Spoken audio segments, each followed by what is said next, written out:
Welcome to Cenk, Uygur, Kasparian with you guys. Is it around the holidays? I guess. Yeah. Are we festive? Generally. You should see Craig, our stage manager, walking Christmas tree over here with the red and the green.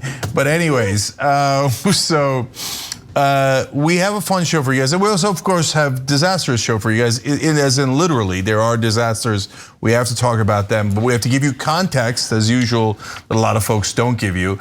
But later in the program, we make fun of some of the worst people on earth. Okay, so you have that to look forward to. So without further ado, unfortunately, we start with the disasters. Yes, but again, stay tuned for the bangers in the second hour. There are bangers. There are bangers. But we do start with some unfortunate devastation over the weekend. So let's do it. Tornadoes tore through several states and killed dozens of people, possibly hundreds of people over the weekend. Affected parts of the country include Arkansas, Illinois, Kentucky, Mississippi, Missouri, and Tennessee. Now, according to reports, Kentucky was in fact hit the hardest, with Governor Andy Beshear saying the death toll is north of 70 people. In fact, as of right now, the death toll in Kentucky is 74, but is expected to rise and could exceed 100. Beshear said a candle factory in Mayfield, Kentucky collapsed with 110 people inside. Now, in regard to that factory, here's what we know so far. Troy Propes, who is the chief executive of Mayfield Consumer Products, which runs the candle factory that was demolished by the tornado, said that only 8 people had been confirmed dead at the factory and another 6 remain missing. Bob Ferguson, a company spokesman, said that the roughly 110 workers who were on the late shift at the factory on Friday night, of them, more than 90 employees had been accounted for. And of course, there's quite a bit of backlash surrounding the fact that these workers were in the factory working as these tornadoes were ripping through several states, and of course were posing a risk and a threat to these workers. Now, when asked why the factory remained open, asked why the factory had not shut down on Friday night, Propes, who again is the chief executive, said that the company had made the best decisions under the circumstances, insisting that having employees hunker down inside the factory was safer than sending them home on the roads. Now, in regard to other states, the death toll, as we know right now, is not as bad, but we do have fatalities in other states. In Tennessee, for instance, at least 4 people were killed. 60 miles north of Memphis, a tornado hit a nursing home in Manette, Arkansas, killing 1 person. 1 other person died in the state of Arkansas as well. 6 people are also dead in Edwardsville, Illinois, where the roof of an Amazon warehouse collapsed during a storm. The storm pummeled the building until a wall the length of a football field caved in. 45 people have been rescued from the rubble. It's not clear how many remain missing. Now, I'll get to the federal government's response to this in just a second, but before I do, Cenk. Yeah, so there's a couple things here.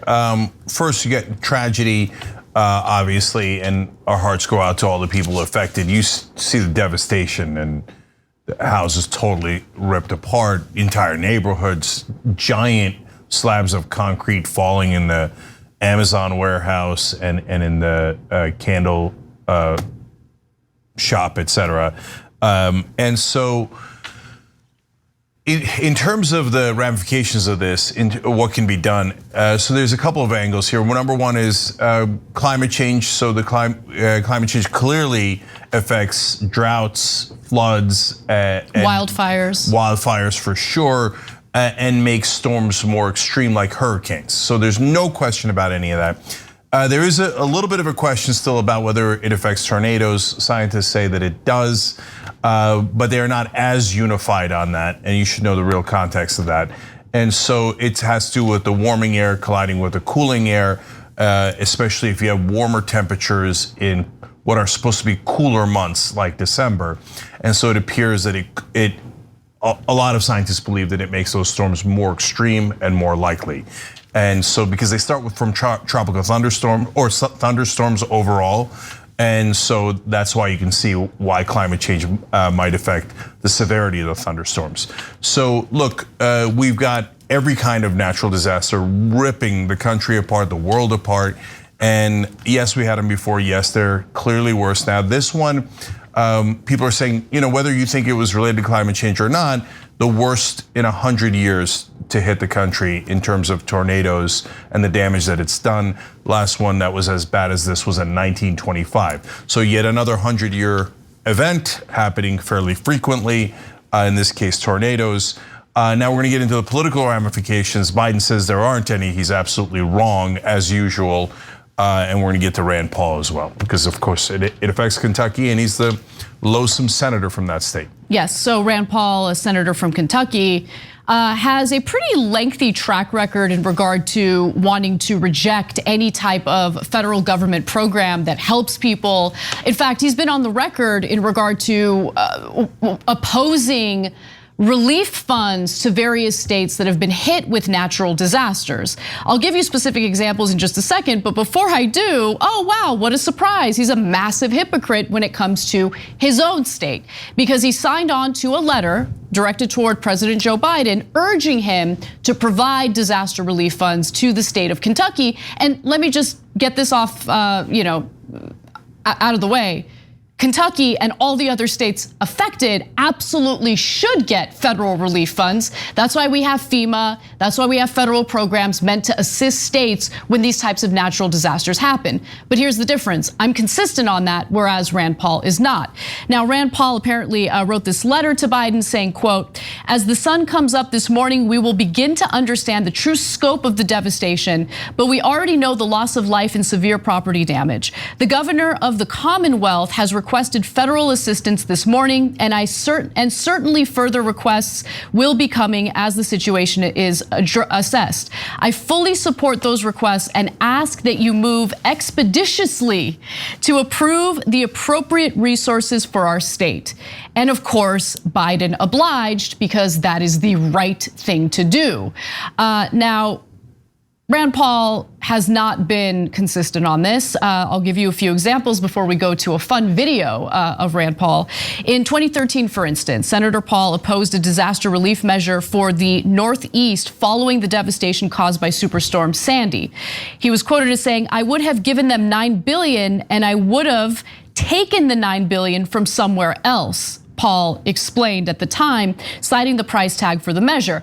Now, clearly, he isn't asking for cuts in spending in other areas before providing the disaster relief funds to Kentucky. So it's fascinating that he has a different standard for his own state. And then here he is also talking about the possibility of funding disaster relief efforts after storms hit other states in a different time. Let's watch. People here will say they have great compassion and they want to help the people of Puerto Rico and the people of Texas and the people of Florida. But notice they have great compassion with someone else's money. Ask them if they're giving any money to Puerto Rico. Ask them if they're giving money to Texas. Ask them what they're doing to help their fellow man. And you'll find often that it's easy to be compassionate with someone else's money. It's easy to be compassionate with someone else's money. Let me be clear, our tax money funds FEMA and other disaster relief efforts. We're supposed to come together as Americans to help out our fellow Americans when these types of disasters strike. But of course, Rand Paul doesn't see it that way unless it has to do with his own state. Yeah, so you're gonna see Joe Biden is, of course, as soft as pudding as always on this issue. I would handle it very differently. So would I give aid to Kentucky and all the other states affected? Of course, that's not even in question. But what I would also say is, your hateful senators from the state of Kentucky, like Rand Paul, have opposed aid when given to other states in similar tragedies where people were killed. But Rand Paul didn't care about the other states. So if I was a citizen of Texas, by the way, Florida, these are red states at this point, Puerto Rico or anywhere else, I would ask you guys to ask for accountability from the senator from Kentucky. So Rand Paul, are you gonna apologize to the citizens of Texas that you didn't wanna be there for them when they had their tragedy? Are you gonna apologize to the good people of New York, New Jersey, Puerto Rico? Are you going to do that? No, okay, well, yeah, we're gonna give you the money, but understand that it's because the citizens of Kentucky, not because the senators from Kentucky. The senator from Kentucky did not want to help when it was anybody else. The senator from Kentucky is a monster. Luckily, us Democrats are not monsters, I would say, if I was in Biden's role. And we are here for every state, whether they're red, blue, or anything else in between. Obviously, Rand Paul, being a hypocritical monster, does not agree. Luckily, there's a Democratic president instead of a complete and utter jerk like Rand Paul, and that would be the lightest of the things I said. So before we go to this video of Biden, I will make one note. Listen, I'm very critical of Joe Biden for a whole host of issues. I think he is incredibly weak. He's awful in messaging, but his response to this disaster really was a relief, because when you juxtapose his reaction to it and his willingness to do anything and everything to help our fellow Americans, regardless of what state they're in, just juxtapose that to how Trump reacted to the wildfires in California, how he didn't want to actually assist people who were devastated in the state of California as a result of those climate-fueled wildfires. In fact, he went on a ridiculous rant about how, California's dropping the ball because they're not raking the forests enough. So if I were Biden, that's another thing that I would mention. I wouldn't just be a decent person, but I would juxtapose my decency to the disgusting behavior that we saw from Donald Trump, his lack of leadership in response to natural disasters in various blue states that he obviously is not in favor of because they didn't vote for him in the presidential election. Now, with that said, here is a brief portion of President Joe Biden's press conference. This is after he announced that he would be declaring a state of emergency and providing disaster relief funds to various states. This is one of those times when we aren't Democrats or Republicans. Sounds like hyperbole, but it's real. We're all Americans. We stand together as the United States of America. And so I say to all the victims, you're in our prayers. And all those first responders, emergency personnel, and everyone helping their fellow Americans, that this is the right thing to do at the right time, and we're going to get through this. So, Cenk, overall, I liked that message, but there was something missing from this press conference, which was Biden's ability to just message how different he is from what we would get from a Trump presidency or even a Republican administration. Yeah, so look, on the first day, I'm totally fine with it, and it's a good message. And if both Republicans and Democrats did it, then you don't need to make this issue political at all. What's the need? There's no need at all. So the problem is, Republicans already made it political when they said, if it happens to California, we don't give a damn. If it happens to Puerto Rico, we're going to call them lazy and say that it's their fault.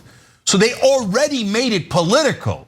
That isn't the question. The question is, are you going to respond, or are you just going to let them beat up on the non-red states when they're in charge and not do a goddamn thing about it, okay? So on the second day or the third day, if I was Biden, I would come out and play that video of Rand Paul and say, we are sending a giant check to the state of Kentucky because we are better than Rand Paul. But if it was up to your senator, he would have left your fellow American citizens to die in the other states. And so we are sending despite Rand Paul, not because of Rand Paul. And the people of Kentucky should know what a terrible person your senator is, and that we're doing this because we're decent people, unlike Rand Paul. And then I would juxtapose it to Donald Trump, and I would talk about exactly what you said about the California wildfires, et cetera, and him in Puerto Rico throwing around paper towels like he's having a grand old time, et cetera, et cetera. So now, guys, I know a lot of Democrats trained by NPR think, oh no, don't fight back, don't fight back. It's a national tragedy. Oh, please, please, the Republicans will say we're making it political. They do it every time. If you don't fight back, you get clobbered. Politics is all about media. You know that right now, a super quick example, unemployment claims are at a 52-year low, okay? The economy is red hot, which causes some degree of inflation. But no one has ever heard about the hot economy and the great, amazing economy. all they've ever heard about is inflation. Why? Because Biden's an idiot who decides, oh, I don't need to do any media. I don't need to fight back. I'll just let Republicans steamroll me and talk about inflation to no end, and I'll stay mum about the good economy. Because he's an idiot and he doesn't know how to do politics. So what'll happen is at the end of all of this, Biden will go, no, don't make it political. I'll send you everything and I'll ask for nothing in return. I won't do any talk. I won't do anything that helps highlight the difference, the real difference between Democrats and Republicans. And a couple of weeks from now, there'll be a poll out saying that Biden is at -20 approval rating for how he handles natural disasters.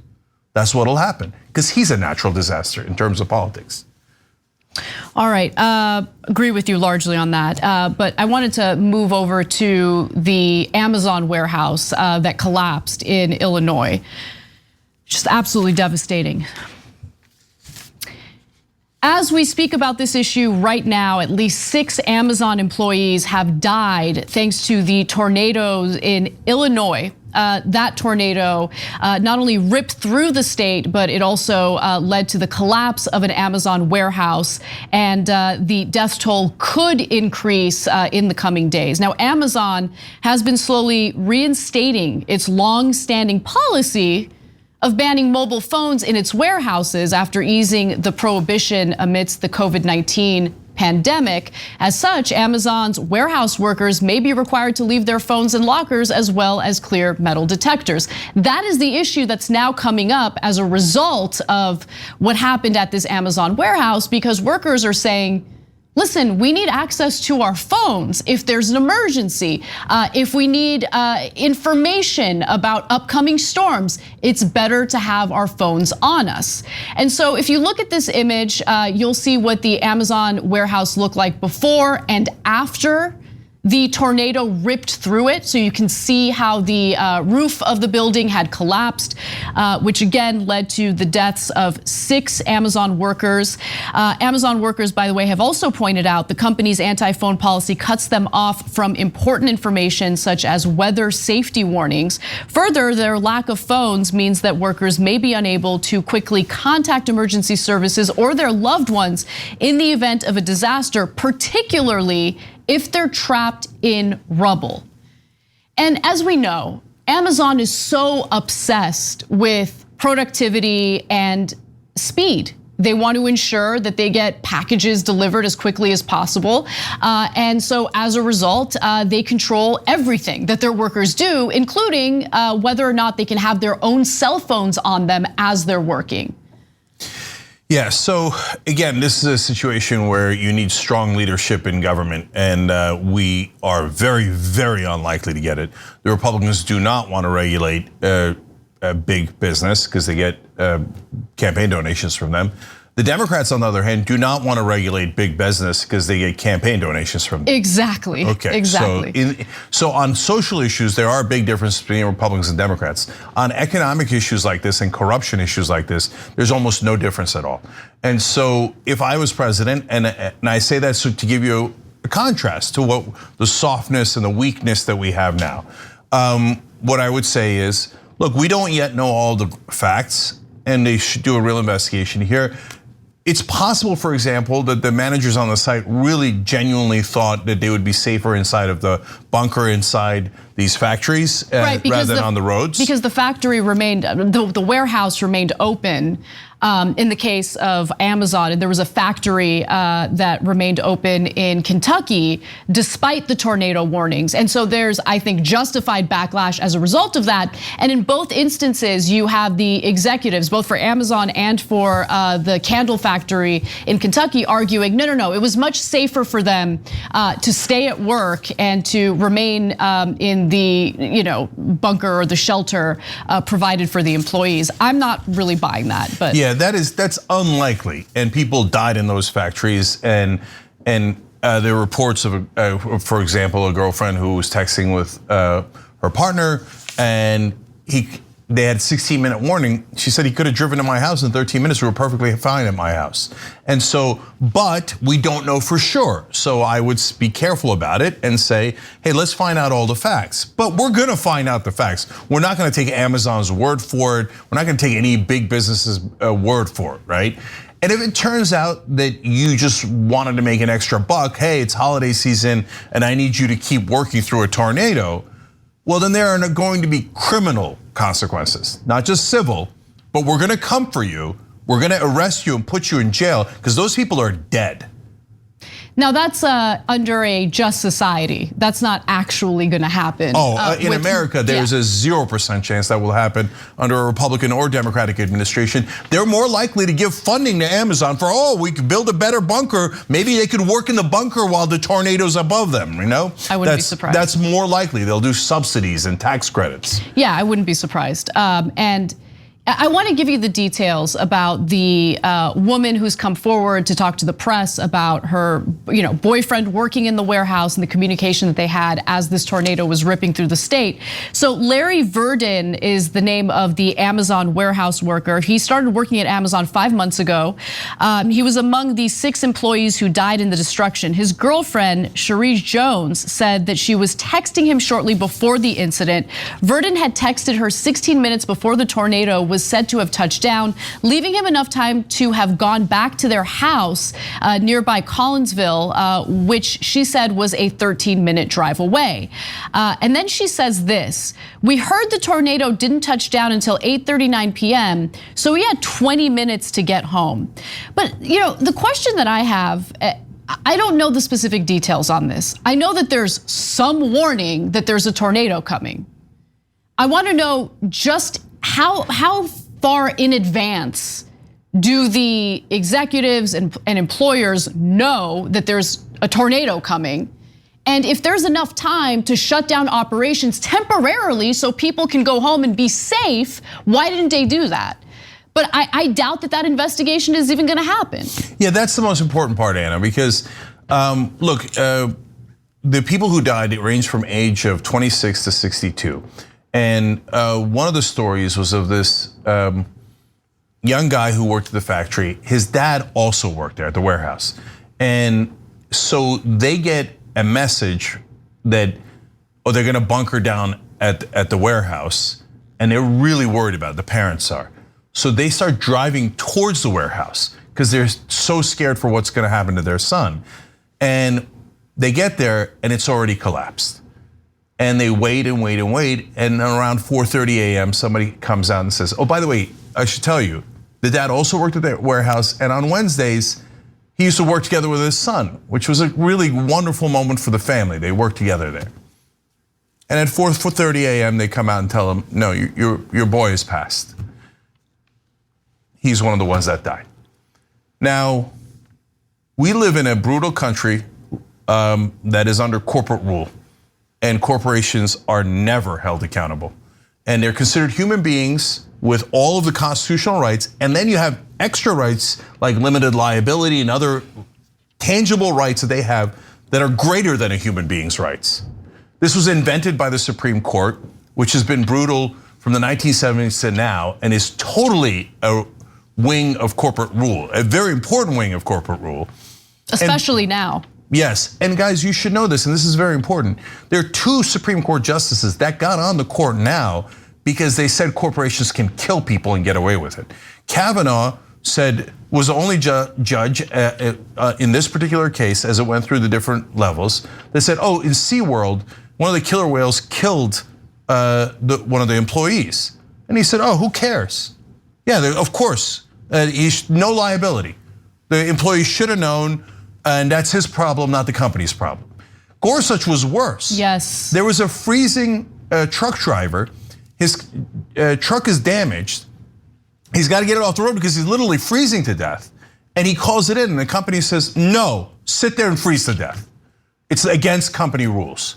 He doesn't, thank God. He drives the truck in. Gorsuch, at every level, every judge disagreed except Gorsuch. He said, if the company orders you to freeze to death, you should freeze to death. No, you will get if they fire you, stay fired. They told you to die and you didn't die, it's your fault. And Trump saw that, but it wasn't just Trump, it was the entire Republican Party. And they moved him up the ranks. They're like, he's willing to kill in favor of corporations. The Federalist Society. That's our boy. Yep. The Federalist Society picks those judges for the right wing and for the Republican Party. And when they see that, they don't see that as a negative. They see it as a huge positive. This guy will do anything for corporate rule. And so that's how Gorsuch made it to the Supreme Court. So you will have no recourse in the courts here, okay? And our politicians are bought by Amazon and every other corporation, including the Democrats. So they'll do absolutely nothing for you. From now on, all the people of Kentucky, Illinois, and every other place that the tornadoes affected, where the companies told the workers to go back to work, you might get compensation from the government because that's easy, but you'll get no justice from those companies because our government doesn't look out for you. It's just another wing of corporate rule that's meant to oppress you. All right, we got to take a break. When we come back, we'll talk about other news, including a video you may have seen over the weekend. Teachers on their hands and knees collecting dollar bills in a humiliating fundraiser because education is so underfunded in this country. We've got that story and more when we come back.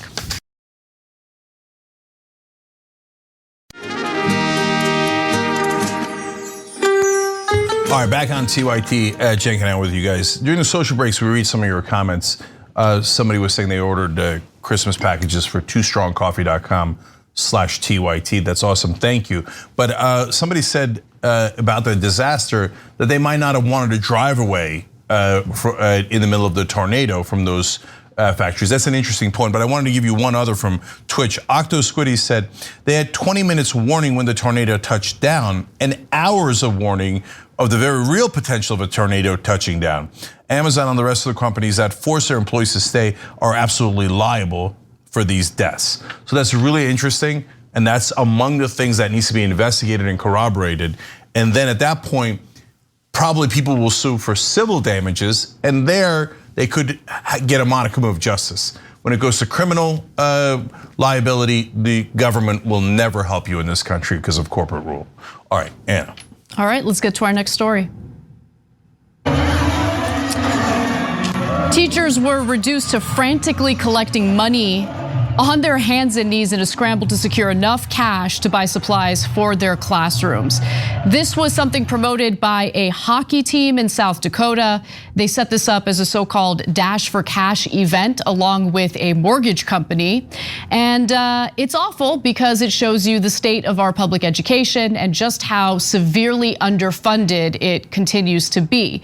Now, the Dash for Cash is a new addition to the Sioux Falls Stampede hockey team schedule this year that aims to help local teachers fundraise more than $5,000 for their schools. Why not just give them the $5,000? Now, during the first intermission of the December 11th game, 10 teachers competed against each other to grab as much cash as they could on the ice. There were $5,000 $1 bills on the ice, and teachers can keep all the money they grab for their classroom. So just think about it. If you divvy that up among the 10 teachers, we're just talking about $500 per teacher. But again, it really depends on how much cash they're able to grab during this incredibly, in my opinion, humiliating fundraiser. This is not cute. This is not supposed to be entertainment. If you really want to help teachers, if you really want to help to fund education, first off, try to do that on a national and state level where you're gonna get more bang for your buck. But more importantly, do it in a way that doesn't force educators on their hands and knees to collect $1 bills on the ice like that. It's just awful. But it's Hunger Games. We're living in Hunger Games already.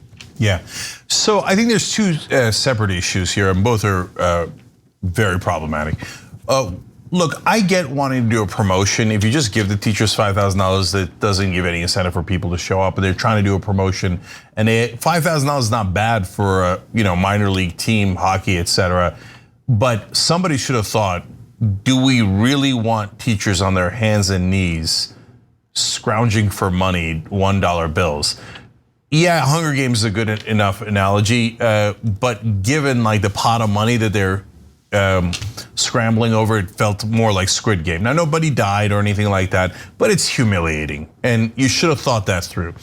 But to me, that's the smaller issue. The larger issue is they're trying to get money for their own classrooms. It's not like they're keeping it. It's not for Christmas presents for themselves. It's not a bonus. We're making teachers grovel on their hands and knees to get decent funding for their students. That's not how it's supposed to work. While they grovel on their hands and knees for dollar bills to help provide supplies for their classrooms,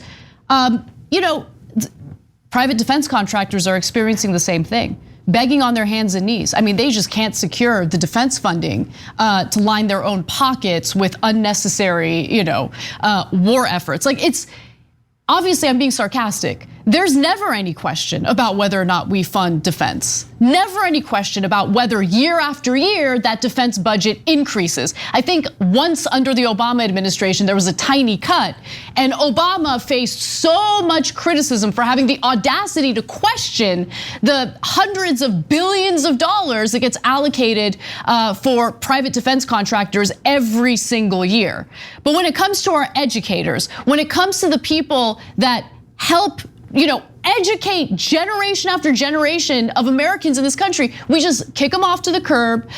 When it comes to the Republican Party, I mean, what do? They just criticize teachers as if they're the heart of every problem in this country. And by the way, let me just remind you, this is during the pandemic where teachers had to really deal with the brunt, the consequences of the pandemic in having to adapt to online teaching, in having to deal with students who have all sorts of mental health issues as a result of the pandemic. I mean, these are people who are constantly neglected and taken advantage of in our system, and it happens in every state. This isn't a red state versus blue state thing. This is about our national priorities and how education always sits at the back burner. Yeah, I want to say one more thing, but first, a couple comments from our members. We love doing the show with you guys, and members make this show possible. On YouTube, you could hit the join button below. Everybody else, tyt.com/join to be part of the show. So Little Mac McGee, who often writes and says, Squid Games Teachers Edition.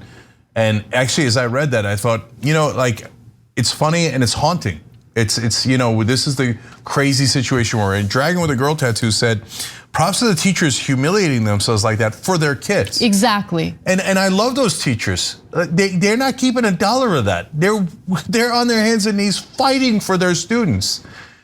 But we shouldn't treat our teachers like that. What does it say about our society that we do that? And give more context and numbers to what Anna was saying.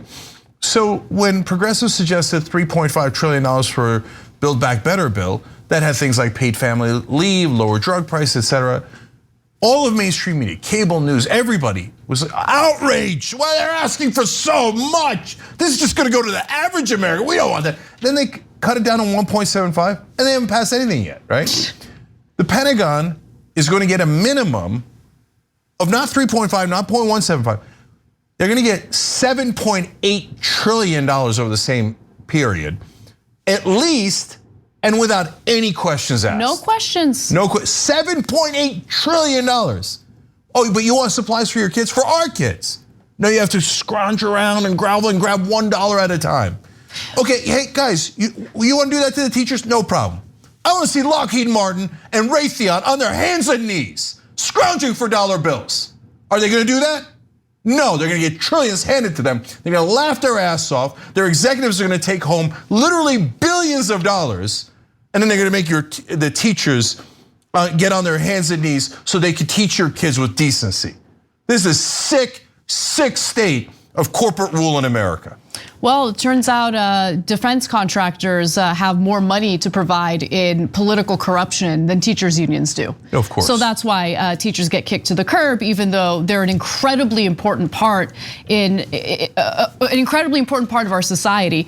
I also wanted to look into where South Dakota sits in national rankings on spending for education. And unsurprisingly, according to the National Education Association, they're pretty low on the list. So for instance, they rank 33rd in spending on salaries for instructional staff, meaning teachers, 38th in expenditures per student, and wow, 48th in the state, or 48th in state spending on education. So the lawmakers in South Dakota clearly do not prioritize education in their state, which reduces these educators to doing exactly what you saw in that video. And they're not doing it for themselves, as has already been noted. They're on their hands and knees collecting dollar bills on behalf of their students to provide better supplies in their classrooms. And guys, everything is political. Whenever somebody says don't make it political, that means the Republicans already did something terrible and they do not want the Democrats to respond. South Dakota has been run by Republicans for a long time, run right into the ground, exactly like Mississippi, Alabama, and long-term red states. They're all at the bottom, the total bottom. It's not an accident. It's not because the people of South Dakota aren't great. Look at those teachers killing themselves to help their students. They're also from South Dakota. It isn't the population. It's the Republican Party. They say, no, I don't want to give money to teachers. I don't want to give money to schools. But that same South Dakota, again, the people were great. Even they're Republican voters. But what did they do? They passed a ballot measure a bunch of years ago saying, we don't like the corruption. We don't want lobbyists to be able to give money to the legislators. We don't want big money in politics. They passed a great ballot measure. And by the way, Republican voters are terrific in fighting against corruption, okay? Look at a progressive show saying that. Oftentimes better than Democratic voters on the issue, right? And what did the Republicans in South Dakota do? They laughed at their own voters and they ripped up that ballot measure. They said, we don't care about stinking democracy. No, we want the lobbyist money and we want the lobbyist gifts. Then they took a picture with lobbyist gifts to rub it in your face. Because Republicans only care about corporations and their donors and whatever bribe that they're gonna take. They don't care about teachers or students or your kids at all. That's a fact. Look into it and you'll see. Everywhere where you have a Republican governor for a long time, you'll see education is at the very bottom. The voters are at the very bottom and corporations are at the very top. That's the whole point of the Republican Party. All right, we got to take a break. When we come back, believe it or not, Governor Gavin Newsom of California does something that might be worthwhile. It's shocking. We've got that story and more when we come back.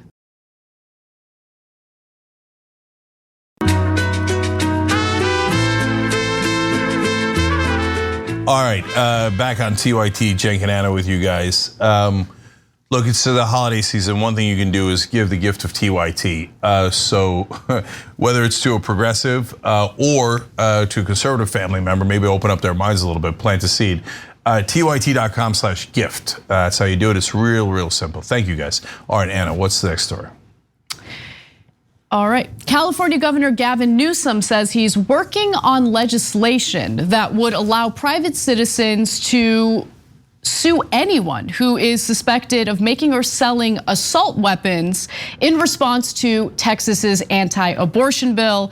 It's modeled after Texas's anti-abortion bill, which would ban abortions after 6 weeks and of course empower private citizens to sue abortion providers or anyone suspected of assisting a woman who is seeking an abortion past 6 weeks. Now, I think this is actually a smart idea, not because I think this is a smart way at doing something regarding gun control, but because it draws attention to the precedent that will be set if the Supreme Court decides to uphold Texas's anti-abortion law. So the office of the governor of California tweeted the following: if states can shield their laws from review by federal courts, then California will use that authority to help protect lives. We will work to create the ability for private citizens to sue anyone who manufactures, distributes, or sells an assault weapon or ghost gun kit or parts in California. And Gavin Newsom, the governor of California, quote tweeted that and added his own statement, arguing that the Supreme Court of the United States is letting private citizens in Texas sue to stop abortion. If that's the precedent, then we'll let Californians sue those who put ghost guns and assault weapons on our streets. If Texas can ban abortion and endanger lives, California can ban deadly weapons of war and save lives. And I also want to give you an update on the Supreme Court and where it currently stands on Texas's anti-abortion law. So the latest ruling was that as this debate rages on and as the Supreme Court considers the constitutionality of the law itself, they will allow the law to remain in effect. So they have not blocked the law. Okay. However, their latest ruling indicates that abortion providers in Texas can challenge the abortion ban. So it was a bit of a mixed ruling, and that doesn't mean that the Supreme Court has decided to uphold the law and has considered it constitutional. They're still deciding on that. They're still hearing oral arguments. But as of now, that law has taken effect and the Supreme Court has refused to block it. All right, I have a little bit of skepticism about this story. If it's true, I want to give a lot of credit for it, but hold. First piece of skepticism actually comes in from one of our viewers, actually a member. Colorado Blue Blazer regular said, Newsom says he's working on legislation. Translation, I'm looking to get some press coverage from my corporate ass, but I'll never actually do anything. Now, that is the usual play for Democrats. If Biden is not going to do anything, he will do a study on it. So Biden's studying a lot of things. Right, he'll call for a commission to study gun violence or to study police violence, or in response to the tornadoes that ripped through several states, he's called on a commission to study the possibility of climate change's impact on tornadoes. So he loves the studies, yes. Yeah, in fact, I think he's doing a study on studies. And that right there is a definition of the Democratic Party's incompetence and corruption.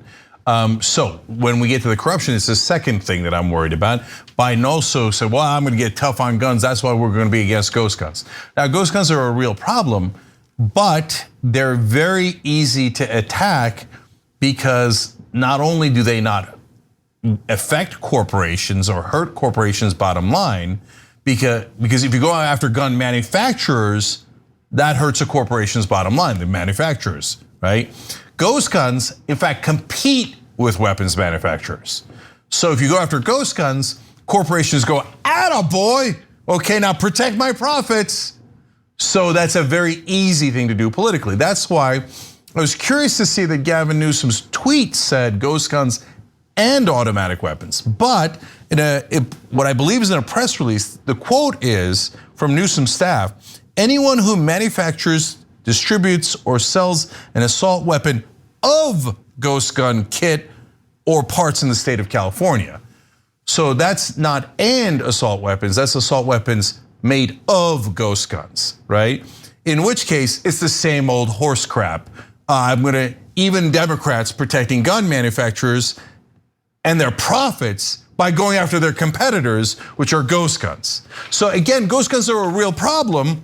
And I'm glad they're going after ghost guns, but you should go after assault weapons as well. Now, right now, they haven't done a damn thing, so it's unclear. Right now, there's just been some PR, right? So yes. To our viewers' point, there is some press attention based on what Gavin Newsom has tweeted, based on the press release, but it's really hard to decipher which direction state lawmakers are gonna go in because we don't have policy or a proposal in front of us. It hasn't been written yet. Yes, but if he actually means and assault weapons, then great.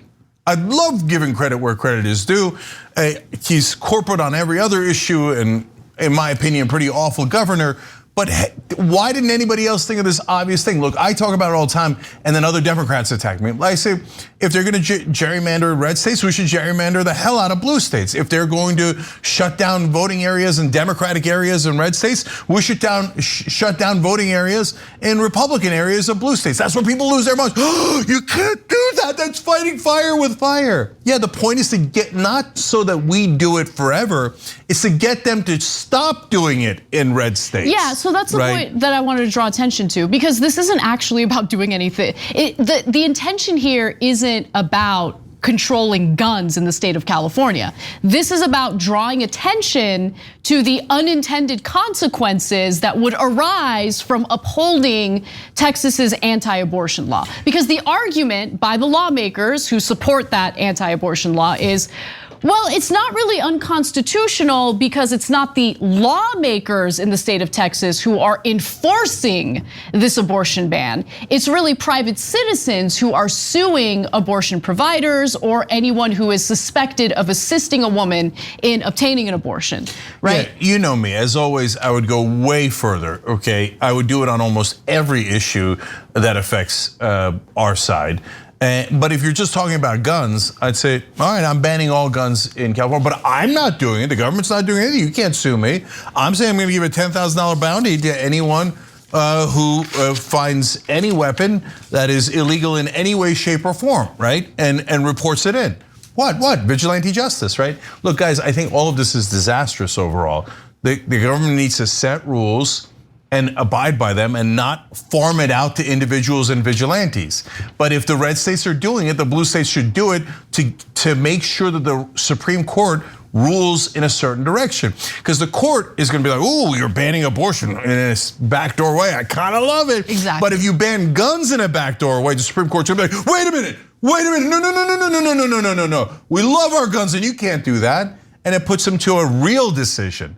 So if Gavin Newsom means it, even though I think it's relatively mild, it's still more than any other governor's doing, and it's a good idea, and I appreciate it. I mean, every blue state should be attempting the exact same thing, right? Call their bluff. I mean, and I think it does send a message to the Supreme Court. I don't know how much of a sway it's gonna have in their final decision about Texas's anti-abortion law, but I just wanna note that part of the anti-abortion law in Texas empowers private citizens to file these lawsuits by providing a bounty, essentially a $10,000 reward if they succeed in successfully suing someone or an abortion provider, okay, for violating the law. And the same type of tactic, if this is really gonna be pursued by Gavin Newsom, would be used in their policy. And by the way, if you want to protect abortion on this particular type of law, what you would really do is you'd pass a law saying anyone who catches corporate malfeasance will get $10,000, okay? Oh, the Supreme Court, their number one goal is to protect corporations. So if they see that, they're like, no, not any kind, do not turn the citizens against our beloved corporations. Oh my God, that would be so much more powerful. Like yummy in my tummy. Yes, and you will never see that from a Democrat. No, last note on this, guys. If you see Democrats only talking about doing regulations on ghost guns, understand they're cowards and don't actually want to do gun control. They're actually just helping gun manufacturers with their profits. All right, important story to get to now about Julian Assange, a pretty terrible update in his extradition case. So, the possibility of WikiLeaks founder Julian Assange getting extradited to the United States has become more likely as the United States government has won its appeal of a British court's ruling that would have barred that extradition from happening. So Assange is facing espionage charges in the United States in response to his decision to publish leaked classified documents that were provided by Chelsea Manning. A lower court had ruled in January that Assange would be at risk of suicide or other harm if held in American custody, but following reassurances by US authorities that he would be held in the most strict confinement, a judge found that Assange can be extradited on the charges related to his publishing of classified State Department documents. This is terrible news, and it shows the weakness in the British court's ruling on this extradition, because it wasn't about protecting journalism or preventing the United States from pursuing espionage charges against Julian Assange for simply publishing incredibly important information for the world to know about. It was just about, oh, we're worried that he's gonna be harmed in the awful US prison system. And obviously here in this update, all the US government really needed to do was argue, no, don't worry, we'll take care of him, everything will be okay. And apparently that was enough of an argument for the courts to side with the United States. Now, in a statement given after the ruling, Assange's fiance said that the ruling was dangerous and misguided, and that the US assurances about the conditions of Assange's confinement once stateside could not be considered reliable. And I completely agree with her on that, especially when you consider the treatment of Chelsea Manning when she was imprisoned for leaking the information to WikiLeaks. She was held in solitary confinement, tortured. It was awful. And so I don't believe the United States at all when they say, oh, don't worry about it. We'll treat him totally fair, totally fine. He'll be all right. Now, doctors have testified that Assange suffers from severe depression and other mental illnesses triggered by the years he has spent on the run from the US government, and that he would be at grave risk of suicide if extradited to the United States. And yes, I have a lot more details to share with you guys, but Cenk, I wanted you to jump in. Yeah, so 3 things here to start with. Number 1, the UK should have never agreed to any of this. So look, here's one easy way to tell. If Saudi Arabia said, oh no, that's okay, extradite, by the way, maybe a Washington Post columnist who writes terrible things or tough critique of the Saudi royal prince, extradited him to Saudi Arabia. He violated a law here. He did espionage, which by the way, the Saudi government did actually say. And don't worry, we'll treat him just fine. The UK should not extradite him. That's absurd. And am I comparing America to Saudi Arabia? Yes, I am. First of all, we're the people who let Saudi Arabia do that and had no consequences for them at all. Said, oh, well, they're our beloved allies that make us rich. Donald Trump did that. By the way, Joe Biden hasn't done anything to fix it. Exactly. And so, how do I know American government will do terrible things to Assange? Well, this is the Chelsea Manning case. They already did terrible things to Chelsea Manning. They put her in isolation. They stripped her naked. They did different things, including isolation, which are considered torture by international law and by UK law. So UK should, by the way, I don't think the UK should extradite anybody to the United States as long as we keep doing torture like isolation, okay? Solitary confinement is, especially at the great degree that we do it in America, the lengths at which we do it is definitely torture. And so, but on this particular case, we've already proven that we torture people in this case. So it'd be insane to extradite. So if you're a UK citizen, you should be furious at your own government, who apparently hates the press and can't wait for Assange to get tortured by America. Okay, now, if you're in the American government, well, obviously we know our officials are the worst, right? They already did it to Chelsea Manning. What did Assange do anything in this case? Nothing at all, okay? He did journalism. Yes. It's the same thing as the Pentagon Papers, the same thing the New York Times did back during Nixon's reign and the Vietnam War. And the New York Times is celebrated because they're mainstream media. When Assange does it, criminal, like espionage, get him, torture him, take out the pitchforks. Look, some of the press has been good in defending Assange, but overall their level of disdain, their level of fighting back against particularly Democratic administrations has been terrible. So right now, every question Jen Psaki is getting should be, wait, does the Biden administration respect freedom of the press or don't you? Because if he goes to jail for that, any whistleblower and any journalist that covers a whistleblower can go to jail. So are you going to imprison this entire room? That's an easy and obvious question that should be asked of Jen Psaki, but there aren't very many real reporters in that room, if any. And so no one bothers to ask it. Oh, Democrats, Obama and Biden, when you destroy freedom of the press, it's wonderful because you're a Democrat doing it. On the other hand, by the way, a lot of fake new Assange fans, because they think, oh, he helps Trump, etc. Well, where's Trump? He was in charge for 4 years. Yeah, let me give some context, because that's a good point, and I want to provide context that I think will help people understand that there are government officials who understand the First Amendment ramifications to prosecuting Assange for espionage. Now, first, let's back up for a second, right? Because I mentioned the Chelsea Manning leaks and how WikiLeaks published those leaks. Those were newsworthy leaks, and they embarrassed the United States government and military, which is exactly why the United States is going after Julian Assange.